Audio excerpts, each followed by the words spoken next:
Assalamualaikum warahmatullahi wabarakatuh. Perkenalkan, nama saya Salman, salah satu mahasiswa Universitas Negeri Makassar, Fakultas Ilmu Sosial dan Hukum, Prodi Ilmu Administrasi Dengarah. Pada kesempatan kali ini atau pada video kali ini, saya akan memaparkan dua materi terkait mata kuliah sosiologi dan antropologi, di mana materi tersebut itu adalah yang pertama ada kelompok sosial dan yang kedua ada interaksi sosial. Jadi langsung saja kita beralih ke video pembahasan ya pada video kali ini. Yang pertama saya akan membahas yaitu terkait kelompok sosial.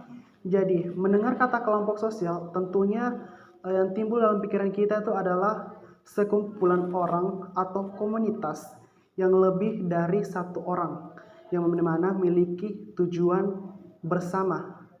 Seperti itu ya.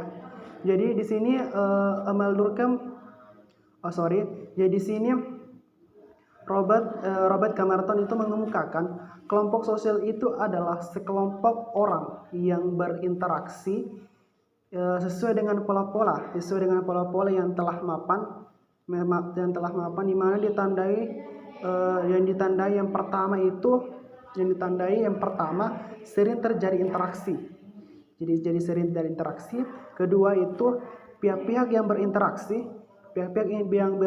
itu mendefinisikan diri mereka sebagai anggota kelompok.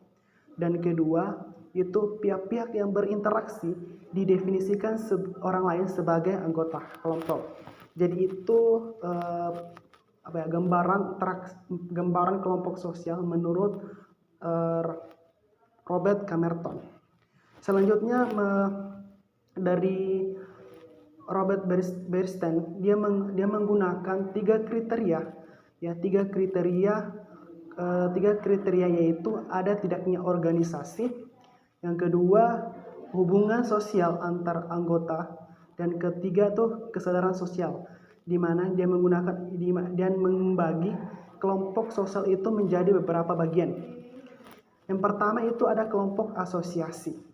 Kelompok asosiasi ini adalah kelompok yang memenuhi tiga kriteria yang disebutkan oleh Robert Bernstein tadi, yaitu ada tidaknya organisasi, hubungan sosial antar anggota kelompok, dan yang terakhir adalah kesadaran sosial.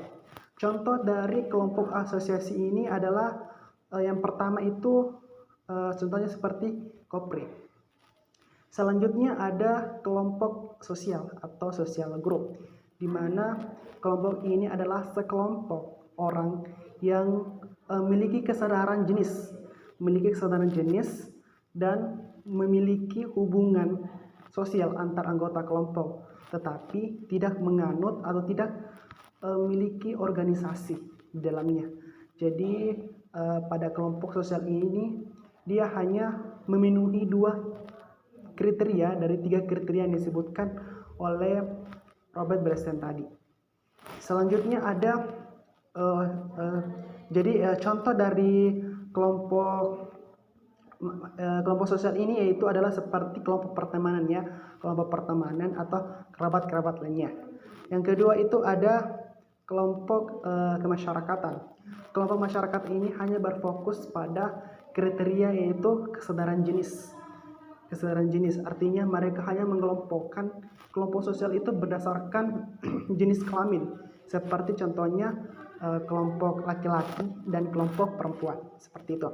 Dan yang terakhir itu ada kelompok statistik atau statistical group, di mana di kelompok sosial ini dia di kelompok statistik ini dia tidak memenuhi tiga kriteria yang disebutkan oleh Robert Bernstein tadi. Jadi bisa katakan ini kebalikan dari kelompok asosiasi, di mana kelompok asosiasi tadi dia memenuhi dari tiga kriteria yang disebutkan oleh Robert Bernstein tadi, dan sedangkan untuk kelompok statistik ini dia tidak memenuhi dari tiga kriteria tersebut. Selanjutnya ada yang dikemukakan oleh Emil Durkheim terkait dengan dalam bukunya yang berjudul The Division of Labor in Society. Dia memilah kelompok sosial itu berdasarkan solidaritas yang mendasarinya. di mana solidaritas ini terbagi menjadi dua solidaritas, yaitu yang pertama solidaritas mekanis dan kedua adalah solidaritas organis. Oke, jadi saya akan menjelaskan satu persatu. Yang pertama solidaritas organis. Yang pertama solidaritas mekanis. Jadi solidaritas mekanis ini adalah solidaritas yang muncul pada masyarakat yang sifatnya masih sederhana, atau yang masih sederhana dan diikat oleh kesadaran yang kolektif serta belum mengenal yang namanya pembagian kerja. Jadi dia belum mengenal pembagian kerja antar anggota kelompok. Sedangkan dari solidaritas organis yaitu adalah solidaritas yang mengikat masyarakat yang sudah kompleks. Jadi mengikat masyarakat yang sudah kompleks dan sudah mengenal pembagian kerja secara terarah ya, sehingga disatukan oleh saling ketergantungan antara anggota kelompok. Jadi di sini bisa kelihatan bahwa dari dua solidaritas ini itu terdapat ketara sekali perbedaannya. Ya, yang mana solidaritas mekanis itu tingkat kesadaran dari masyarakat itu rendah dibandingkan dengan solidaritas organis yang tingkat kesadaran masyarakatnya sudah tinggi dan mereka juga sudah mulai mengenal yang namanya pembagian kerja.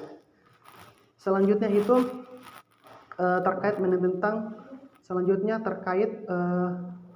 yang disampaikan oleh Kilin di mana dia mengklasifikasikan kelompok sosial itu menjadi beberapa klasifikasi.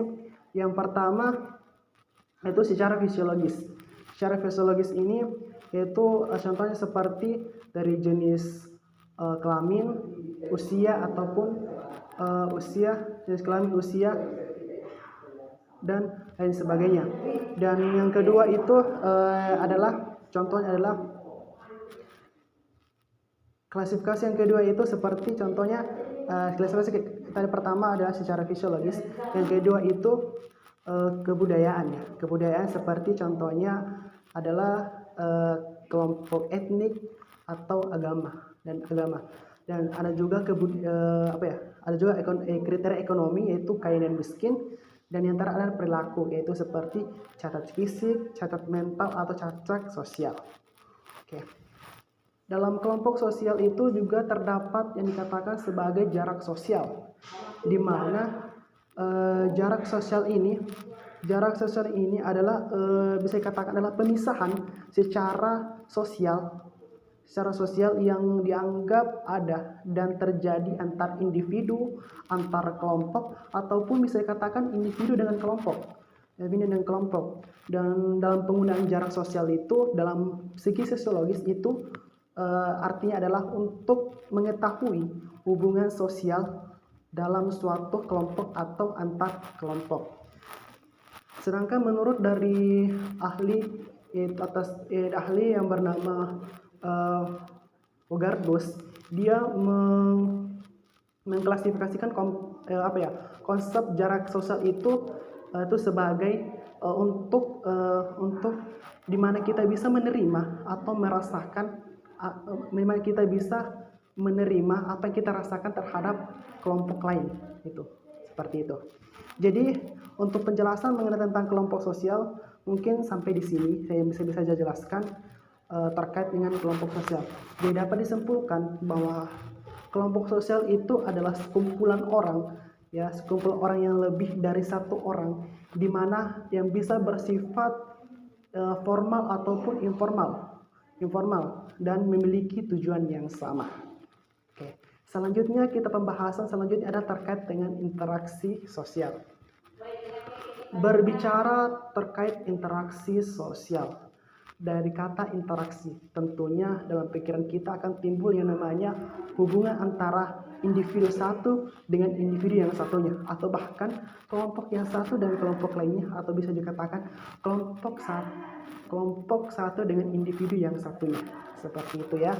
Jadi sini saya jelaskan bahwa interaksi sosial itu adalah hubungan sosial yang bersifat dinamis atau berubah-ubah antara individu dengan individu, kelompok dengan kelompok, atau individu dengan kelompok. Selanjutnya itu ada juga faktor interaksi sosial. Ya, faktor interaksi sosial itu seperti yang pertama ada imitasi. Imitasi itu adalah peniruan. Yang kedua ada sugesti, yaitu pandangan individu yang diterima orang lain. Jadi pandangan individu terhadap orang lain. Dan yang ketiga ada identifikasi. Identifikasi yaitu kecenderungan dan keinginan seseorang untuk sama dengan orang tersebut atau sama dengan orang lain. Dan yang terakhir ada simpati, yaitu ketertarikan seseorang pada orang lain. Jadi faktor interaksi sosial itu ada 4. Yang pertama imitasi, ada sugesti, identifikasi, dan yang terakhir ada simpati. Ya, simpati. Dan selanjutnya beralih ke syarat interaksi sosial. Dari syarat interaksi sosial itu ada 2. Yang pertama ada komunikasi atau communication, dan kedua ada yang pertama tadi ada kontak sosial atau social kontak, dan yang kedua ada communication atau komunikasi. Ya, atau komunikasi. Jadi itu adalah syarat interaksi sosial. Selanjutnya terdapat pendapat bentuk interaksi sosial. Ya, terdapat pendapat 2 ahli tentang bentuk interaksi sosial. Yaitu yang pertama ada menurut bentuk interaksi itu menurut yang pertama menurut Gilin, bahwa menurut Gilin itu interaksi sosial itu ada 2. Yang pertama yaitu asosiatif, ya. Yang pertama asosiatif atau proses asosiatif, di mana proses asosiatif adalah salah satu interaksi sosial yang mengarah pada sesuatu yang bersifat positif atau memiliki kesatuan pandangan, ya, kesatuan pandangan, di mana meliputi seperti akomodasi, asimilasi, dan alkulturasi. Selanjutnya itu adalah proses disosiatif. Proses disosiatif ini adalah merupakan interaksi sosial yang mengarah ke bentuk perpecahan atau seperti mengarahkan solidaritas, seperti meliputi persaingan, pertikaian atau konflik. Selain itu, bentuk interaksi sosial ini juga dikemukakan oleh Kimball Jung, yaitu ada 3 bentuk interaksi. Ada oposisi, yaitu yang mencakup persaingan, atau competition dan pertikaian atau konflik. Dan yang kedua itu ada kerjasama atau cooperation, dan yang menghasilkan akomodasi, Dan yang terakhir itu ada diferensiasi, yaitu ada diferensiasi, yaitu yang menghasilkan sistem penerapan sosial, Jadi itu penjelasan terkait mengenai tentang bentuk interaksi sosial. Bentuk interaksi sosial yang dikemukakan oleh 2 para ahli. Yang dimana tadi yang dikemukakan oleh, saya ulangi lagi, yang dikemukakan oleh Gilin dan Gilin, yaitu ada 2, ada proses asosiatif dan proses disosiatif. Dan ada dikemukakan oleh Kimball Jung, yaitu ada oposisi, kerjasama, dan diferensiasi. Jadi ada 3. Jadi di sini dapat disimpulkan ya, terdapat menarik kesimpulan bahwa interaksi sosial itu terjadi apabila yang pertama ada komunikator. Jadi komunikator ini adalah orang yang menyampaikan pesan. Yang kedua ada komunikan. Komunikan ini adalah orang yang menerima pesan dari komunikator. Yang ketiga ada pesan. Jadi pesan yang disampaikan oleh komunikator kepada komunikan. Dan yang keempat itu ada media. Jadi media ini gunanya adalah media ini berguna untuk menyampaikan pesan yang disampaikan oleh komunikator kepada komunikan. Media itu bisa berupa seperti media sosial atau media-media lainnya. Di sini saudara, saya berpendapat bahwa interaksi sosial itu tidak terjadi hanya bisa dikatakan mulut berbicara kemudian disampaikan kepada orang lain dan dibalas dengan juga mulut yang berbicara, seperti itu. Artinya mulut ke mulut, seperti itu. Akan tetapi interaksi sosial ini bisa berupa seperti gerakan tubuh ya, atau interaksi melalui otot tubuh atau gerakan tubuh, seperti yang tadi, seperti itu, seperti bahasa isyarat ya, di mana bahasa ini kita bisa berkomunikasi dengan seseorang menggunakan anggota tubuh kita, sehingga bisa pesan yang ingin kita sampaikan itu tersampai kepada orang yang akan kita sampaikan pesan tersebut. Jadi mungkin di sini yang bisa saya sampaikan terkait materi interaksi sosial ya, jadi lebih kurangnya mohon dimaafkan ya. Jadi dari dua materi tersebut di kelompok sosial interaksi sosial, mudah-mudahan dapat menambah wawasan kita yang menonton video ini, dan saya sarankan berhenti dari video ini bukan berarti berhenti kita mencari pengetahuan terkait atau referensi terkait kelompok sosial dan interaksi sosial, karena yang saya sampaikan dalam video ini itu hanya bagian kecilnya saja ya, atau hanya bagian dasar-dasarnya saja terkait kelompok sosial dan interaksi sosial. Dan mudah-mudahan video ini bisa bermanfaat bagi kita yang menonton, dan saya Salman undur diri. Sekian, assalamualaikum warahmatullahi wabarakatuh.